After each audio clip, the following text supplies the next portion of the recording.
Our president said openly that we are not harboring any aggressive plans against NATO or the European Union. We are ready to provide written legal guarantees on a collective and mutual basis in the context of our approaches. I repeat that Russia stands by its word and we keep our promises. As stated by the President, if Europe decides to wage war, we are ready for that right now.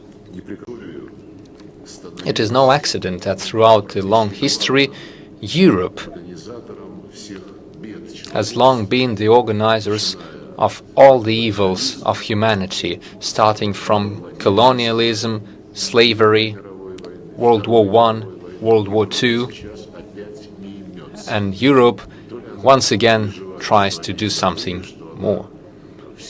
Perhaps they forgot that due to the obvious trends of the global political and economic development, Europe is now being left out of the main processes and events. But they still have their instincts, their belligerent instincts and aspirations. They are trying to stay afloat, to stay relevant through their aggressive actions. They are once again showing their natures. Unfortunately, through their actions, through their unilateral sanctions and abuse of the US dollar, the Americans are undermining the globalization process that had been ongoing for decades and has been seen as the main good for humanity.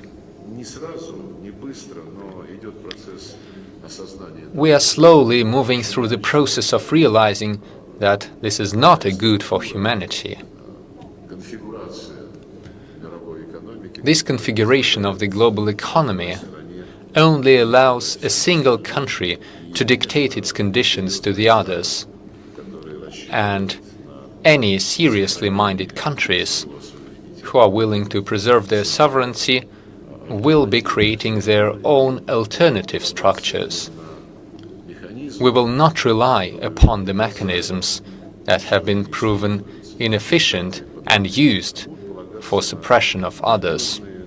Instead, we will rely on our own independent mechanisms that are not subject to any ideological pressure.